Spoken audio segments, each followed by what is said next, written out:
olubadde okulengera ku mmotoka z'amagye omubadde omulambo gwa Maj.Gen Lokech nga ziyingira mu maka ge agali ku kyalo kiti Kifumba mu Kira Division mu disitulikiti y'e Wakiso, ab'enganda ze babadde tebakyasobola kukiwanirira okujjako okutandika okutema emiranga n'okwaziirana. Guno nga gwakatuusibwa wabaddewo okusooka okuguwa ekitiibwa era nga wabaddewo n'okugusabira nga kuno kukulimbiddwamu Right Reverend Bishop Samson Obetia eyali omulabirizi wa West Nile ng'ayambibwako Bishop Dr. Julius Oyet. Finally, there is laid up for me the crown of righteousness which the Lord, the righteous judge, will give to me.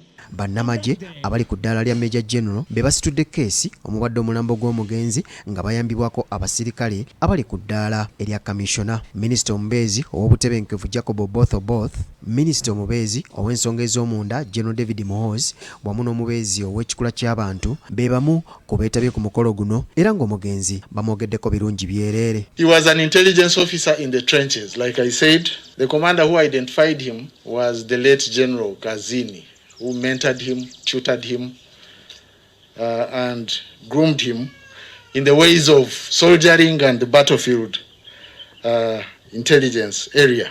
As a country, we have lost a brilliant general who had a vision for this country and the continent at large.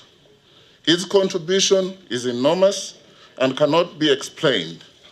We all know what he contributed to the peace of this country. See what Lokech has done on this earth, and it's the time we should also emulate and continue with what Lokech has done. Presented a national character. If you count all of us here, the none actually are more than they actually see. Number two, he was reliable. Pauline Auma Lokech ononga kati namwandu ayogedde kubba ng'omuntu abadde ow'ekisa nga newankubadde nti abadde tabeerawo buli kadde abadde afaayo eri amaka ge era ng'okusinziira ku ye Maj.Gen Lokech abadde musajja ow'enjawulo atafa ku famire ye yokka wabula n'abantu abalala. Paul, my beloved, sweet darling, has been a kind, loving husband and a father.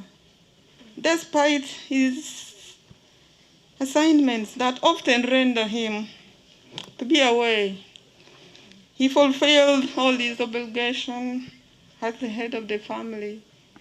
There is no another day that he has not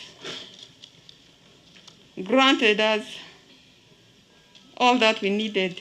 Winnie Lokech muwala w'Omugenzi ku lwa banne agamba nti kitaabwe ng'omuntu abaagadde singa abaana be bokka wabula n'abantu abalala abamubadde okumpi baganyiddwa mu bulamu bwe bw'amaze ku nsi eno. There were Cuban students that were stuck in Cuba and they didn't know what to do, so they called a local chairman in the Lango sub-region and they said, "Sir, we are about to die in Cuba." The LC said, "Wait a minute. I know somebody, I will call my friend." He called Daddy and said, "There are students stuck in Cuba and they do not know what to do." Daddy immediately wired money over to them. The student didn't know that it was Daddy who had sent him money. It was only when Daddy had gone to be with the Lord that the LC called him and said, "Hey, look a minute. It was that general that sent you money immediately." He did that for many. Mu kwogerako eri abakungubazi, Hassan Kasinje omukwanaganya w'ebyobufuzi mu poliisi ategeezezza nti Maj.Gen Lokech okuva lwe yayingira mu ofiisi mu mwezi ogwa Ntenvu omwaka ogwa 2022 abadde ekintu kye yasooka okumuyigirako kwe kwewala okumulimba bw'obanga oyagala okukwatagana naye mu mirimu egy'enjawulo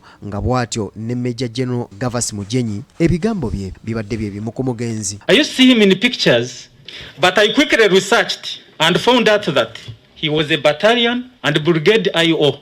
Now, even if I want to tell a small lie, how do you tell a battalion IO and a brigadier IO? He's going to find out, definitely. I can be a witness. I had a concern which was called Hotel 4.